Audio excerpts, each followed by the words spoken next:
কার এত সাহস এই রাত্রেবেলায় ঘুম ভাঙাতে চলেছে? ভূতের মা নাকি? কে বলতো? ভূতের মা না ভূতের শ্বশুর? দেখ আমাদের বাড়িওয়ালা নাকি।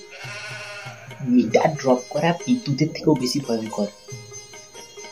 ও দাদা, আপনি ভাড়া দিবি নাকি খাটের পায়ে খুলে নিয়ে যাবো?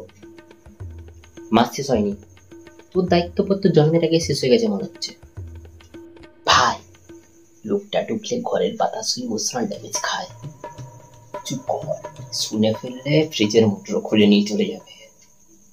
এত কাপড় কেন? এখানে কি পাড়ার লন্ড্রি খুলেছ নাকি? না দাদা, ওগুলো আমাদের ডেট ফ্যাশন সেন্স। কাকা, এই কাপড় গায়ে দিলে বিড়ালও তো সেটা। তোমাদের ফ্যান ঘুরছে আমার ধৈর্যের থেকেও দ্রুত। গরম পড়েছে দাদা, গরমে মানুষ ঘামে, আর তুমি বিল দিয়ে আমাকে জ্বালাচ্ছ। দাদা, আপনার মাথার গরম কমলে না বিদ্যুতের বিলও কমে যাবে।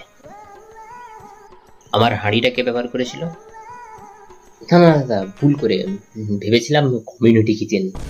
হাঁড়ির ভিতরে যা ছিল দেখে মনে হচ্ছিল যুদ্ধের রেশন। হ্যাঁ, তবু তো খেয়ে বেঁচে আছো, এটাই মিরাক্কেল। বাথরুমে তো সময় কাটাও কেন? ওটা কি ডেটিং স্পট? না না, ওখানেই তো একমাত্র শান্তি পাই। হ্যাঁ, আর আপনার মুখের গন্ধ থেকে বাথরুমের গন্ধটাও সুগন্ধ লাগে। অ্যাডভান্স দে, না হলে তোদের শান্তি শেষ। তোমরা রাতে তো আজ করো। আমার বিড়ালটা ঘুমোতে পারে না কেন? আপনার বিড়ালও কি ইএমআই দিচ্ছে? আরে দাদা, আমরা চুপ থাকলে আপনার বিড়ালও ডিপ্রেশনে চলে যাবে। আমাদের মুখ শুনে আমি ডিপ্রেশনে যাবে? দেওয়ালটা দাগ কিসের? আপনার ভাড়া শুনে দেওয়াল কিনেছে। এই দাগগুলো আমাদের আর্থিক লাশের পোস্টমর্টম রিপোর্ট। 1 সপ্তাহের মধ্যে ভাড়া দেবে, না হলে বার করে দেবো। বের করলে তো স্বর্গে শান্তি পাবো।